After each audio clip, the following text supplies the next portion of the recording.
That's a little better.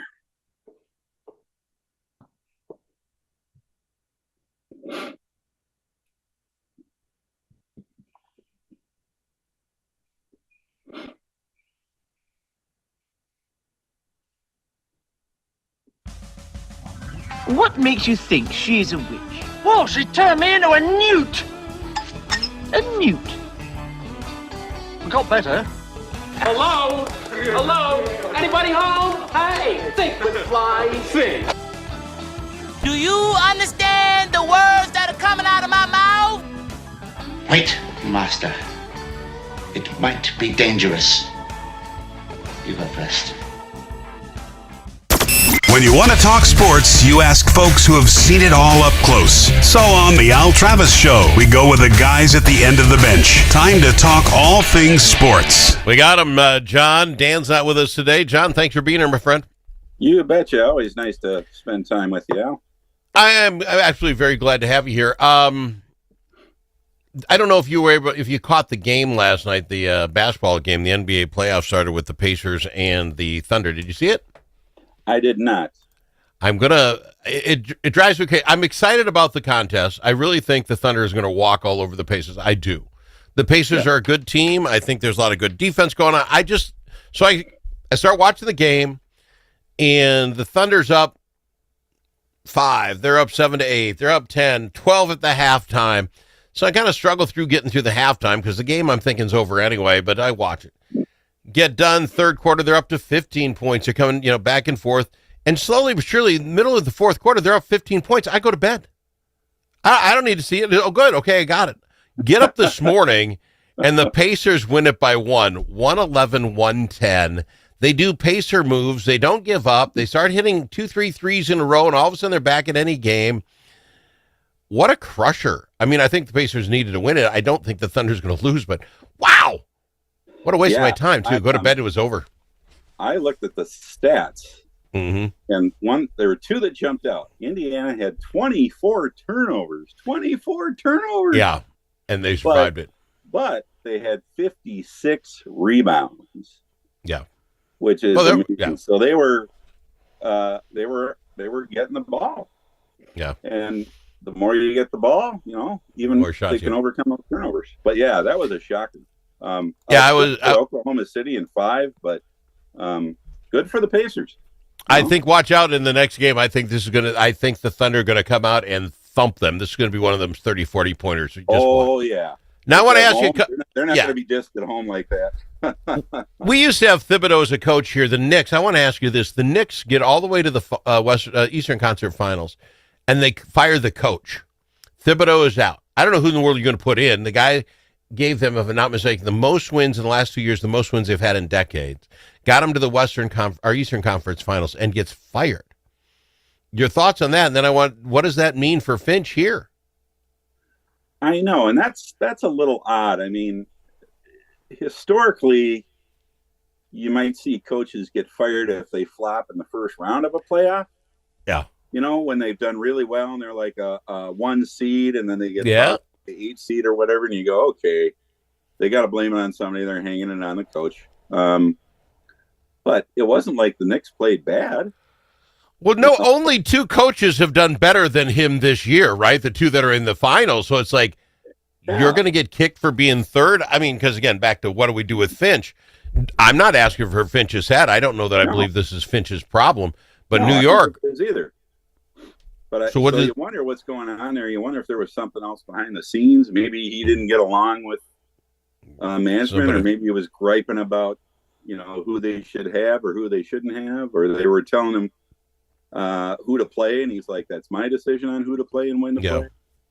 Well, he never did go deep into the bench. I'll give you that. On the Finch side of things, let's just say we leave Finch here, and I'm not asking for him to be fired. I'm really not. What do we do? There's 2 rumors that I've seen so far. One is a trade Rudy Gobert, a bunch of, the Rob Dillingham kid, and a couple others, and you go out and get KD. Would you take that trade? I think I'd do it a minute. KD, we'd have 2 shots. KD's getting old, but I think I would trade that in a minute. him and Ant would play great together. Then you have Randall still there, and you got Nas. I think that would be something I could do. The other one I saw was basically the same stuff. Maybe you throw in some money as well, and some picks to get a Bucks guy, the Greek Freak. Yeah. Yeah, that one seems a little far-fetched to me. I can't see him leaving the Bucks. Yeah. I mean, it's natural that all the bench jockeys are going to sit here and play this game and shuffle the stuff around. The KD one is intriguing. I have to admit,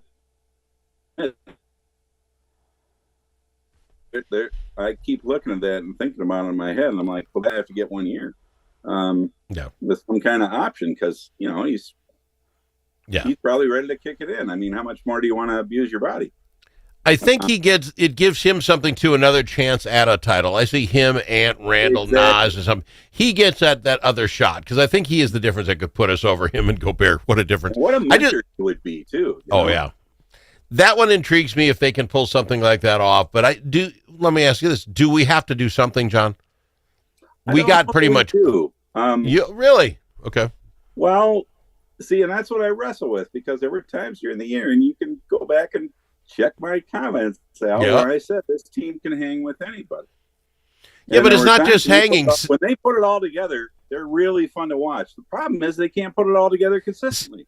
See, you've got it. We can hang with anybody, but you want to beat anybody. Oklahoma City can beat anybody. You know what I'm saying? So maybe we can hang a couple of games. You don't get 7.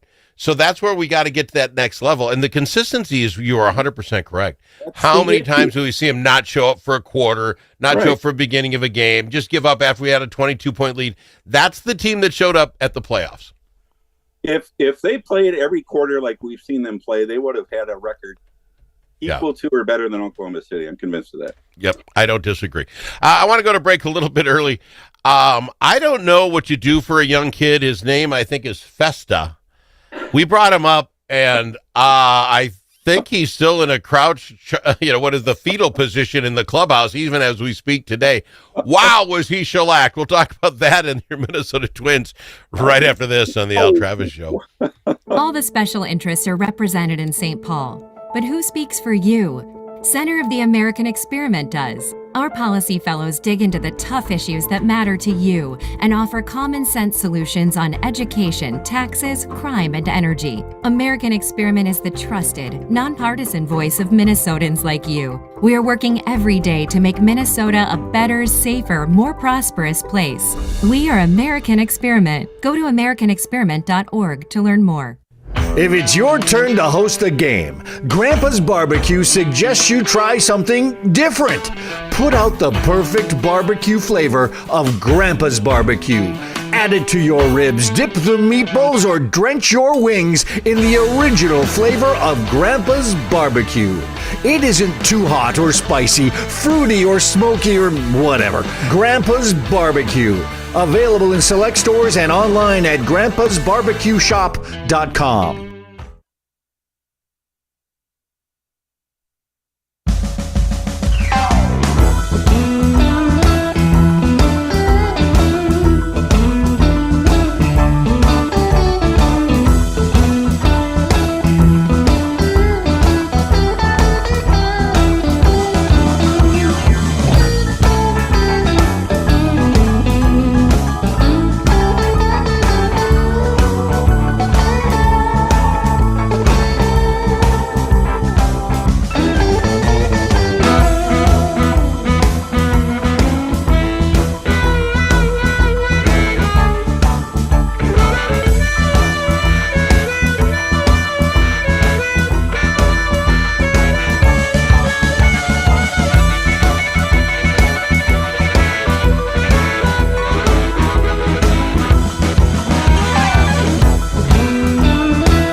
as in alligator.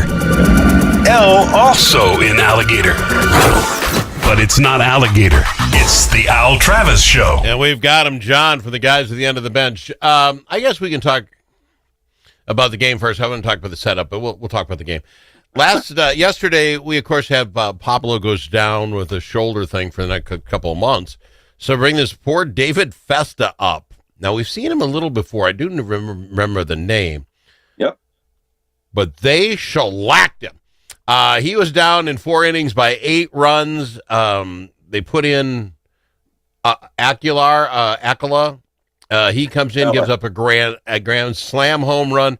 The last 2 innings, I feel horrible that I wasn't watching this because it was I tuned in. We were losing by so much. I'm like, it's done. Yeah. They had Jonah Bride pitching the final 2 innings. You're like, who's Jonah Bride? Kid at the end of that bench, he's an infielder. We weren't even going to waste pitchers anymore in this game. Shellacking, 14-3. Your thoughts on your Twins, my friend? Yeah, welcome to the big leagues, David. I think Festa will be okay. Mentally, you think that kid didn't go to bed with nightmares last night? How he gets out of bed this morning is beyond me. I hope he has Dr. Phil on speed dial. Well, you gotta, if you want to play in the big leagues, that's going to happen. I was more upset with Alcala, I forget how you say it. I think it's Alcala. He has been shaky his last few times out. Yeah. He can't seem to get by more than one batter without giving up something. And that grand slam was horrible. Oh. I think he needs, either he's hiding an injury or they got to send him down and work it out. Well, who do you send up? I mean, not that we can't lose a game, and we're still in this, if you will. Oh, yeah. But by losing Pablo, and this is what I really wanted to start with. Let me bring up the standings. We sit here in second place, 6 games behind Detroit. Even with Pablo in the game, I don't know, watching Detroit, we will overtake them. We might give them a run, but they're the best team in all of baseball. So now you're fighting for second place, right? Because you want to get in the playoffs. Well, you got Cleveland and Kansas City right on your butt. Everybody's in this mix in the Central. And now you take your best pitcher out. Where are we at, John? Can we tread water here? I think we can. You do. You got Dave. You got Festa coming up every 4th time. Well, fifth time. Okay. The hitters are there, and they can provide the production. And I like the way the team has come back with Correa and Buxton, and now Wallner. Wallner got that homer. It didn't mean much. It was still awful nice to see. And what's his name? Royce busted it 0 for 32 streak, so maybe we're out of something here. So if those guys are providing the run support, I think we can weather the Pablo situation. Now, you're going to see some spot starts, Yeah. It might not be Fest every time. They might call somebody else up for a spot start, or they might do one of those starter games. Everybody in. A guy pitches 2 innings, 2-3 innings, depending on how many batters one time through the lineup, and then you turn it over and do these bullpen games. But if we can hang there, because right now we'd be the number 1 wild card, right? And who would we play? Detroit, because they're number 1. They would play the low. They would play the low. We'd play the Houston Astros right now. We'd play the Houston Astros, and that would be okay. Well, if we have Pablo back, this is my point. Can we hang long enough and do well enough to get Pablo back in August, maybe a little September, get him warmed back up again? Yes. Barring another injury to somebody. If somebody like a Buxton or a Wallner or a Correa goes down with something else, that hurts. So you're still you're still. This is what I like. Go ahead. This is what I love about you, John. Peter and Clemens, those guys are doing great, but I don't expect them to maintain that throughout the season. Okay. So the older guys got to hang around. All right, we're a third of the way through the season, 65 games, third of the way through. I think you now see what everybody's all about. There isn't anybody hiding. So I sit here watching you. We just get shellacked 14-3. We just lost our best pitcher, and you're like, oh, we're good. No, we got this. Well, the pitcher's out for how long? That's the point. Festa's in. There's a reason Pablo was in before Festa. And I'm not ripping the poor kid. I feel sorry for him. That it was such a select.